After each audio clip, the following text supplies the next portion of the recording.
it's JD here, and I just wanted to throw something down, somewhat of a challenge to all you musically inclined folks out there. We are going to be doing a Podlist again this year, and a Podlist is simply a podcast playlist. It's a Podlist. The previous 4 Podlists have consisted of talented members of our Pavement community submitting songs that they have covered from the Pavement Ouvra. Pavement adjacent songs are also welcome, so you could do PSOI, you could do Jicks, you could do Malcolmus solo. Anything is fair game, truly. So get your band together or grab an acoustic guitar and just play your fucking guts out.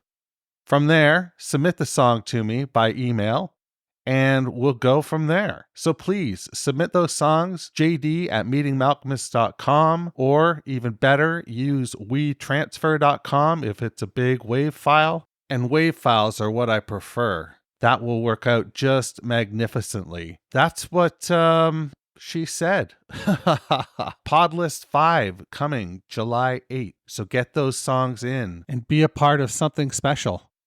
Thanks so much. Now, on with the show. Previously on the Pavement Top 50. So Cam from Toronto, what do you think of Starlings of the Slipstream? This is a great little song. I love this song just as a standalone item. I love this song going right into the song Finn to wrap up that album. Yeah. But those might actually be my 2 favorite songs on Bright in the Corners. Like what a great 1-2 punch to close things out. Finn is probably actually my favorite song on that album. Really good.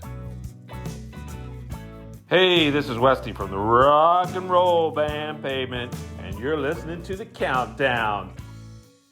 Hey, it's JD here, back for another episode of our Top 50 Countdown for Seminole Indie Rock Band, Pavement. Week over week, we're going to count down the 50 essential Pavement tracks that you selected with your very own top 20 ballots. I then tabulated the results using an abacus and 6 boxes of M&Ms. How will your favorite song fare in this ranking? Well, you'll need to tune in to find out. So there's that. This week, we're joined by Pavement superfan, Dan from Rochester. Hello. I can see you right across the lake, Dan. Hey, yeah. Toronto. Oh, I didn't realize. Do you remember when there was the ferry for a couple years? I heard tell of that, yeah. Yeah.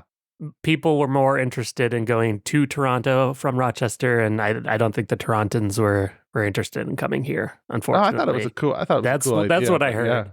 Yeah. I would love if that was still a thing, because driving to Toronto, you have to go all around the lake. So yeah, exactly. It's a shortcut, you know. It was totally perfect. I never used it, but it was totally perfect. Yeah.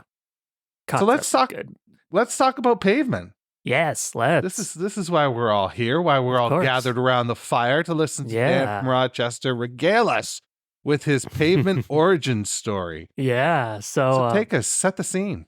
Yeah, set the scene. So the scene was the mid 90s, and I was in high school and getting into music, and basically, the internet was new. You couldn't really download songs. If I wanted to hear a song, I had to buy the CD. So it was kind of, I had limited funds and limited accessibility to get to a CD store. We had the one place. It was called Media Play. It was like a chain that sold CDs. So it's kind of like a Best Buy or whatever. Okay. So, that was that was what I had to do. So I would sometimes take a chance on bands or CDs that I had heard about. And I had gotten really into R.E.M, and they were like my favorite band during that time. So I heard about this band called Pavement that had a song about R.E.M, which I thought was so cool. So I ended up getting that CD, the No Alternative compilation. That one, yeah, and it had Nirvana on it, and it had like Smashing Pumpkins and a bunch of big bands from that time, and it had Pavement, and I got that. So that was the first Pavement song I heard, and it was cool. I just loved the novelty because of a band singing about another band. I just thought it was funny, Sort of meta in a way now, isn't it? Yeah, it was so cool, and that really put them on the map for me, because I was seeking out all the R.E.M. stuff, all the B-sides, and I had a book and stuff. So yeah, just hearing about that, I was like, I have to hear that.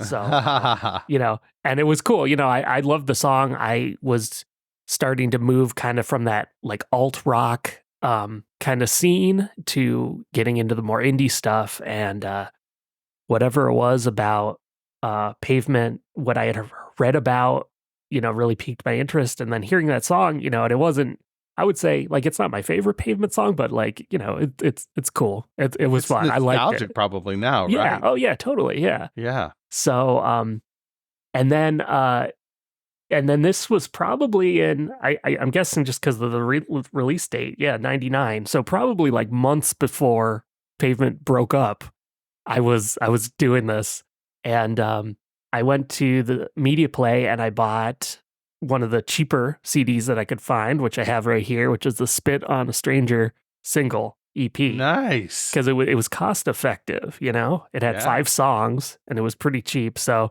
I don't remember what else they had available at the time, but I took a shot on this and I took it home. I listened to Spit on a Stranger. I loved it. I skipped to The Porpoise and the Hand Grenade because I like the title. And, that song, I thought it was good. Didn't blow me away, I don't think. But then I went back to track 2, Harness Your Hopes. And that was really the one that cemented it for me. That song. Really? Yeah. Which is awesome because, as we know, it's a big Spotify hit now in the streaming era. And it was back in 99. That was the hit for me and my friends too. We all really loved that song. So that was the one that did it for me. And then I started collecting them all. So, and here we are. I guess you got into it too, right at the point where they started to do the reissues. So you were able to get those. Yeah, it was great timing because, that's a good point. Even though like the band had broken up by that point, a few years later, I was in college and for the first time in my life, hanging out with people who also knew who Pavement were. And the slanted reissue was coming out and it was like a big deal. And everyone, some people were new to Pavement. So I got to be like, oh, you got to hear this, And so, it was good times for sure. It's always cool when you get to be somebody's Sherpa, Yeah. Right? That's exactly. Just guiding them through this, this mountainous region of songs that they don't know. Exactly. Yeah. And I had a radio show at school, so it was fun digging up all the weird stuff to play and everyone hanging out. What was your playlist like on the radio? Let's see. Guided by Voices, of course, Nice. Big one. I was into bands like there's this band Idlewild who had just released a record that I thought was really cool. Okay. Just all the class, Matador stuff, Yola Tango, of course. Yeah. And I would get into some weirder stuff too. Like, I'd play the Shags or like, Captain Beefheart or, eclectic stuff. Pretty classic. Oh, that must have been fun. Freeform, like college radio. Yeah. It was super fun. All my friends were music nerds, so it was a big party every week, hanging out on people's shows and just coming up with cool, creative, weird musical things to do. So, and Pavement was like the guiding light. It was like the band that united everyone. That's so cool because I didn't get that experience at all. I still, that was one of the reasons I started the show initially was just I didn't have people in my life to really talk about Pavement with. So I was like, I'll stand on my soapbox and talk into the ether. Sometimes it's rare, to get to interact with people like that, I met lots of cool people doing it, like including it seems like you have Rochester. Yeah, man. So if you had to rank the records, you came to Terror Twilight. That would have been your first record that was released in your fandom. Right. Where does it rank for you? I always say to myself, like, they're all pretty much more or less equal ranked. I mean, they're all like 5-star records to me. Agreed. I went through a phase where Bright in the Corners was my favorite. That was definitely my favorite. And I would say it's not anymore. I don't know if Terror Twilight has spent too much time on the top, like the the personal top slot, but That's pretty common. deserves a spot. I've talked to I have friends who consider that their favorite Pavement record, and I always say I respect that because some people view that one as maybe like slightly less for some reason, and I don't get that at all. So different, right? Yeah, It's so I don't get different that at all. And yeah, I mean, we need Terror Twilight. It's just the fact that Pavement made that record with Nigel Godrich and had that kind of cool, shiny production. I mean, that's so crazy to go from slanted to that, right? And then you have everything in between. So it's just it's all good. It's all great. Yeah. Terror Twilight spent some time at the top for me. Yeah. Not that much, but Bright in the Corners is currently my favorite. Oh, nice. Yeah. Beside Watery, I think Watery deserves a spot on the mantle all to itself. That's kind of like a very perfect release. It's like, isn't it? Yeah. It's so crazy how good that fucking thing is. Yeah. And then even the session tracks that didn't make it to the Sumi EP. Jack, Greenlander, So Stark Your Skyscraper, right? Like they're all stone cold classics. It's bonkers. It is. It's absolutely bonkers. Yeah. And having those all collected on that reissue is so great. I would always listen to those Peel session things, like Kentucky Cocktail and all that. And back when they were just bootlegs, just like a tape someone made off the radio. So it's really nice that they released proper, nice sounding quality versions of those because Westing is on vinyl now, right? Yeah. Yep. Yeah. I don't have it, but I should probably get it because I've got the EPs, but I've got them built into my wall as like artwork, Oh yeah. Here, I'll show you. Oh, cool. Yeah, I've never encountered one of those in the flesh, one of those actual EPs, So that's pretty cool. Yeah, it's fun. I'll turn on my light for somehow. There we go. I'm an old man when it comes to this technology. Jesus Christ. You're doing great. I used to do so well.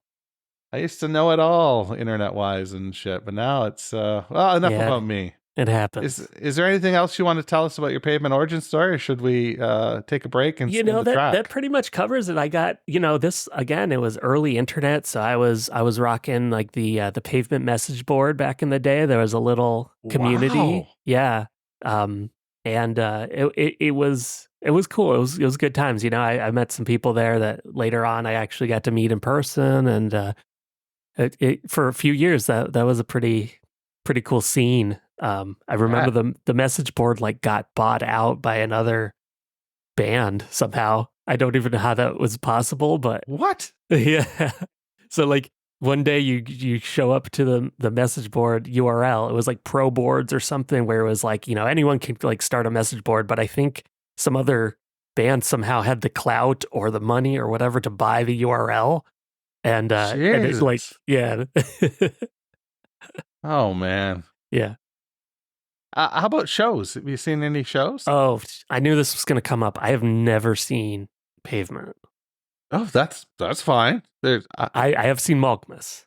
But yeah, I missed them in the 90s, just a little too young, coming in late. I missed them in the 2010s. I don't know really what I was up to, but I was kind of just not in the right area. Like, I mean, I live in Rochester.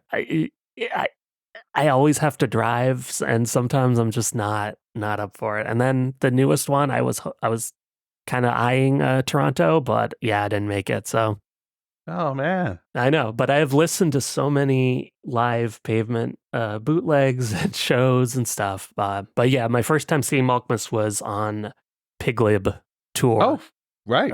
This was back in college era. That's really when I started going to shows a lot. So yeah, we went and saw him at the knitting factory, I think it was, in New York City. Yeah. Yeah. And I saw him open for Radiohead. I saw him open for Radiohead too in Montreal. Yeah. Oh, sweet. Yeah. Yeah. Mine was where was it? I want to say like Baltimore area. Oh, cool. DC, yeah. Yeah.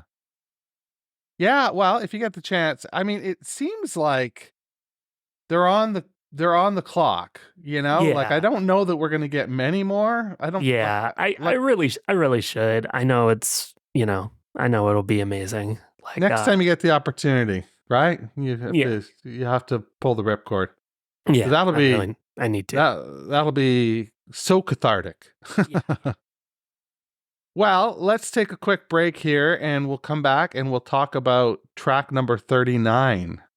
Okay. All right. Hey, this is Bob Nastanovich from Pavement. Thanks for listening, and now on with a countdown. 39.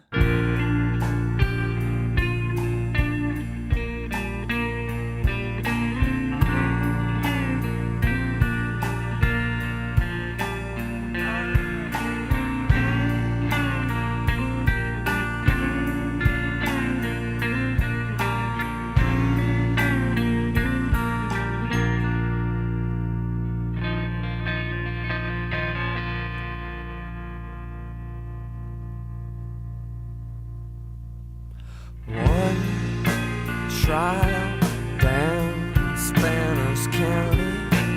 Ladies always turn up to watch them fall. And the hands, they bind you. They bind you like you wanna be broken. But the land, it's coming, baby, it's coming. Gold and silver streets. When you hit sand, you can't buy sand. Gross land, don't say what they go here.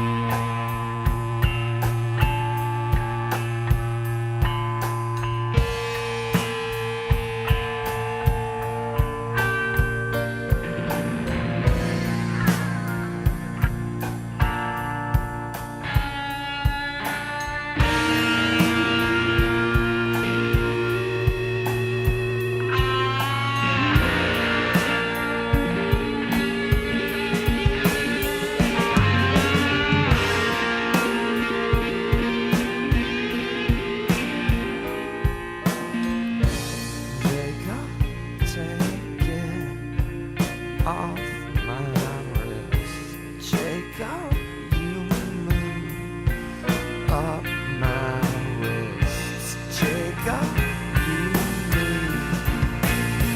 When you move, you don't move, you don't move.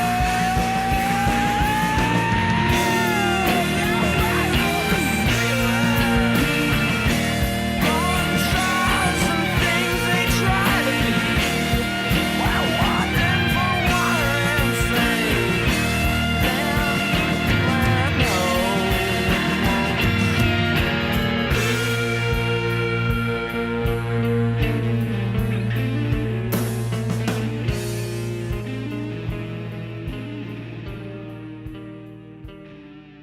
Okay, we are back, and that was, of course, Pueblo, the 16th track on Wowie Zowie. It sits between Kennel District and Half a Canyon in a nice little sandwich there toward the back end of the record. This is the fourth Wowie Zowie song on the countdown after Best Friend's Arm at 49, Motion Suggests Itself at 48, and We Dance at 46. So this is so far the highest ranking Wowie Zowie track at 39. Oh, no. And what do you have to say, Dan from Rochester, about Pueblo? Oh man. So first of all, when I listened to this a lot this week, and there's 3 versions, so I did some deep diving into comparing the different like studio versions that are out there. But the first thing that surprised me was the length is relatively short. It's slightly less than 3.5 minutes. And to me, that song always felt like very epic to me. Maybe just because it's sandwiched toward the end of like, the end of a long epic record. It's right by like half a canyon, and it kind of, it vibes with that song. But I would have, if you had asked me before how long it was, I would have said like 5 minutes or something, just because it has a very languid pace in it. It kind of just sprawls all over the place. Great use of languid. Thank you. Yes. Yeah. So, it felt bigger, I guess longer than it really is, but it does what it does in a relatively short time. So that's cool. It's that really led me on the path to kind of figuring out like, hey, what's going on with the song structure, and it's a simple song, but it has a kind of like spacey jam in the center. And sure does. And that's like, to steal your word, epic, those guitar swells. Yeah. They make this song so epic. And then that blistering's the wrong word, because it's not blistering. It's not languid anymore, but it's crushing. It's heavy. Fucking great solo, right? Yeah. Oh yeah. Yeah. So I love that. That's good mix of, that's the wowie zowie like archetypal sound. It's like the noise, the beauty, the catharsis, the kind of surreal, you don't even know really what the song's about until I listened to your earlier episode, which was, like 3 years ago when you first talked about this song on your show. And you told a story about how it was about like a hanging. And I don't remember this at all. Yeah. So I think it was something Malkmus said. It was like a story about a guy, like a mayor of some Southern California town. And, there was a guy getting hung or hanged, I guess it is. And, like a love interest. And I guess Malkmus had some, story behind it, which I thought was interesting. Which is rare for him, really. Yeah. It kind of reminds me of a song like Pink India, which he would write much later. It's kind of that story song kind of vibe. And the songs have similar vibes too, in the sense that they're kind of slow and have this guitar part that's kind of lyrical, and so it lends itself to telling like some sort of narrative. But also like at that point, Malkmus wasn't really writing narratives that you could like parse just by, they might not have defined words or anything, he had a way of just singing stuff, and it would be evocative without really, without you being able to tell what he was really trying to communicate. So, that's Malkmus's like big talent, I think, or one of them. I do too. Like just mashing phrases together that just work rhythmically and from a cadence perspective. Yeah. But they're so obtuse, Yeah. Yeah.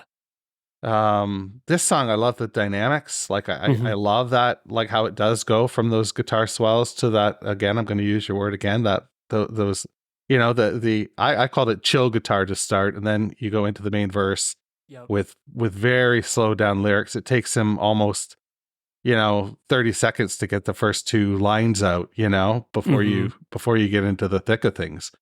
Question for you. Yes. As soon as you listened to the episode, and I did not, and I have a very poor short-term memory. It's very funny. I was with some friends yesterday, and we were talking about work from 15 years ago, and I was naming people's first and last names that we haven't seen in 15 years. Yeah. I'm very good long-term, but short-term, boy, does it suck. It's I have a difficult time making new memories, so it's a shitty thing. But my question here is, who is Jacob? Right. So, I was pondering this because, of course, a few songs earlier on the album, he's talking about Jacob Javits. So I'm like, that's like a New York City landmark or something like that. Or that's right. Yeah. So I was like, well, is that connected? I don't think so. Pueblo. So it's on maybe in some subliminal way, but I don't think it's supposed to be the same guy. You've also got this Spanos County, I think that he says, and Right. in the thing you quoted on the other episode, he referred to the Spanos as like a person, like it was like this mayor of this town. Oh, So okay. yeah, I really don't know, but I think Jacob, I guess, is the protagonist of the song who's getting ceremonially or unceremoniously murdered. I think, but again, in the context, you're not really sure. Is he like pleading? He's saying, Jacob, you move, you don't move, like So so. it sounds like, doesn't it? Like Yeah, if you move, yeah. you don't move. Yeah, right. Yeah. And it he- the Jacob is also mentioned in the Pueblo Domain version of the song, which is the Peel version of the song. Okay. Which I was comparing these two. So that one was recorded in February '94, like a few days before Crooked Rain came out. So this song we know has been kicking around for a while before it was eventually released, and it kind of went through some changes. So the Peel session version he's saying like, Jacob, you glow, you won't go, and but the lyrics in there are so very abstract, even more so than the album version. Really? Yeah, and it's hard to the song. The early version is really different too. It's longer. The chorus repeats more times. And there's kind of like more to the meat of the song and less jam. In that okay. version. Yeah. So I always thought that version, the Peel version, was like the superior one. But I never really realized how different they are. They really are. So I'll send you if you want, or I don't know if I can do a screen share here, but I structured them out. It's probably not too interesting for podcast, but I wrote down like, verse 1, chorus 1, and mapped out the two different songs to compare. And they're pretty different. They're pretty different. Yeah. The Wowie Zowie version basically does verse, chorus, jam, verse, chorus, and then outro. And then the Pueblo Domain actually repeats each of the choruses twice. It's twice as long. And then it does verse, 2 choruses, verse, 2 choruses, then a little jam, and then it ends on an instrumental version of the chorus. And it's a little louder and more boisterous and like energetic. So it's on the Sorted Sentinels. It's on the Crooked Rain. It's on the Crooked Rain reissue. Okay. Yeah, so check that one out for sure. Especially, and just anyone, if you haven't heard that, it's worth checking out the Peel session at the end, tucked way at the end of that Crooked Rain reissue. They do also Brink of the Clouds, which ended up as a Wowie Zowie B-side.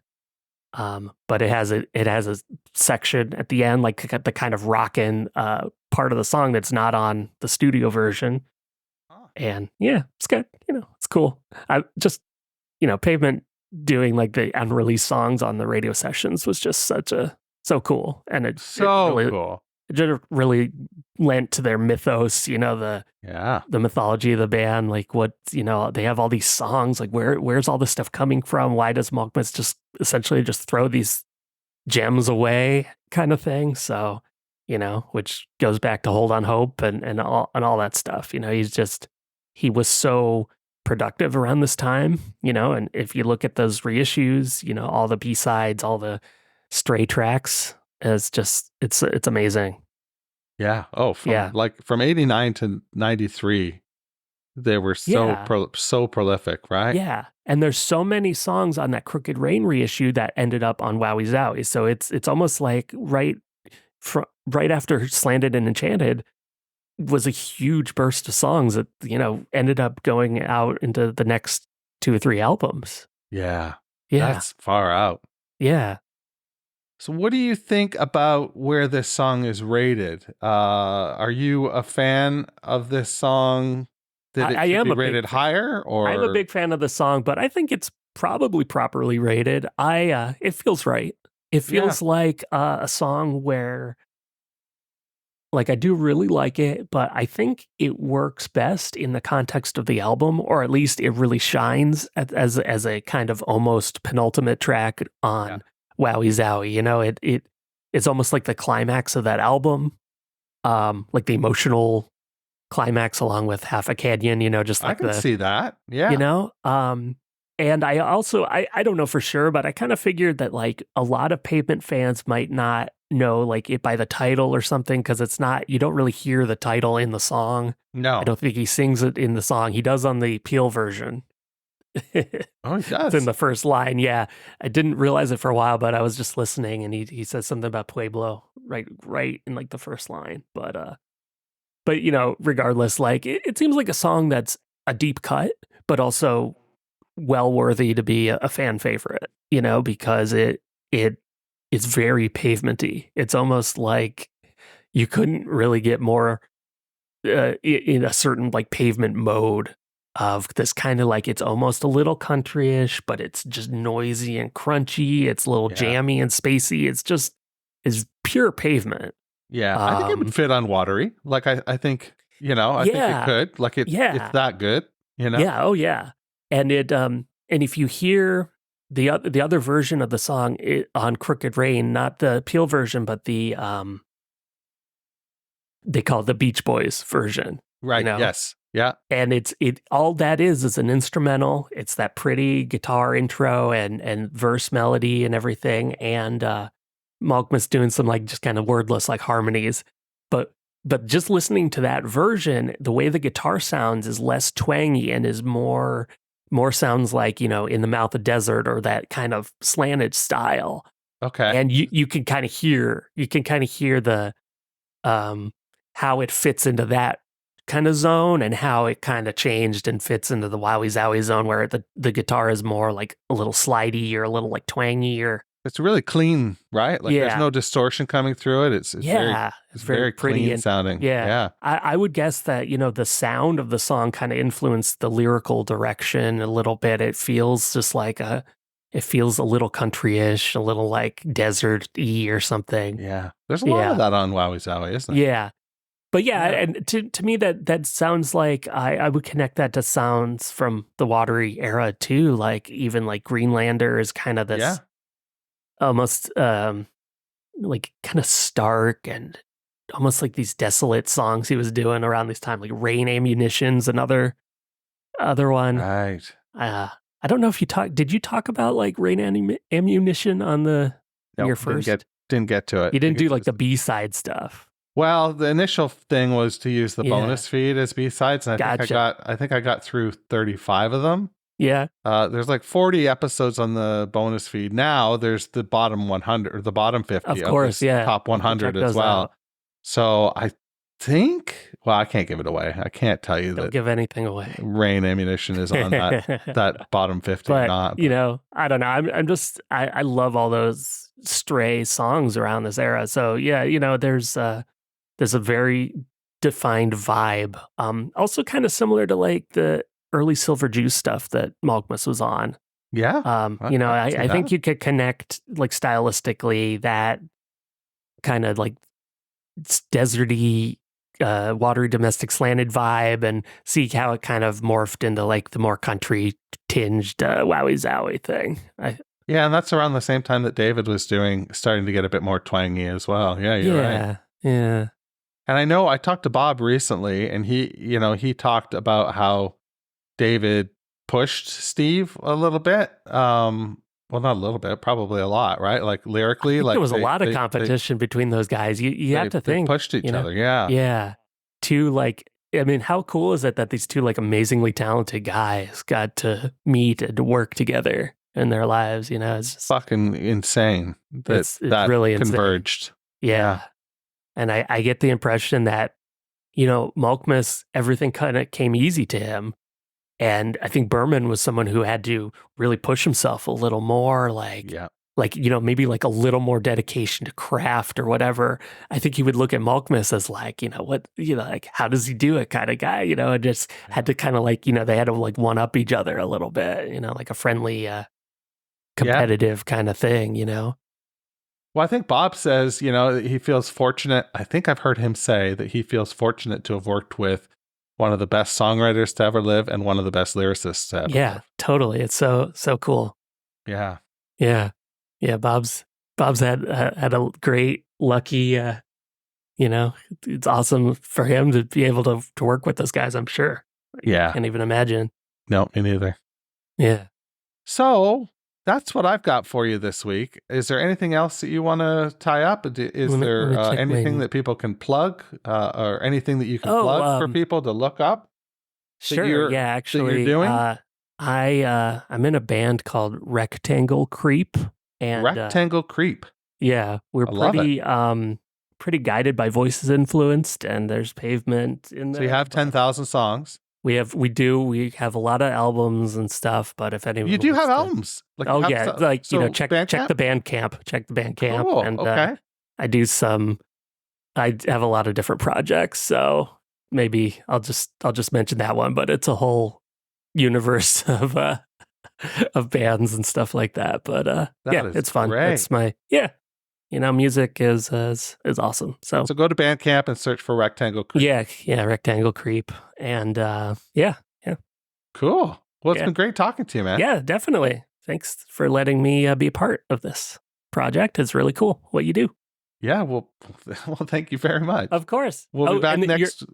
Sorry to interrupt. I was just gonna say how much I really love your interviews with Spiral, and it's really cool how generous and he's been with talking to you and all the other guys too.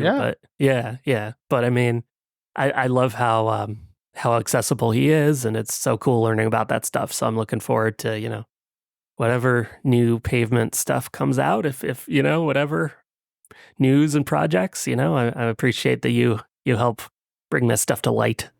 I'll fly the flag forever, man. Do it. Yeah. Well, great talking to you again, Dan. Yep. Thanks a lot. Wash your goddamn hands. Thanks for listening to Meeting Malcolmus, a Pavement podcast, where we count down the top 50 Pavement tracks, as selected by you. If you've got questions or concerns, please shoot me an email, jd@meetingmalcolmus.com.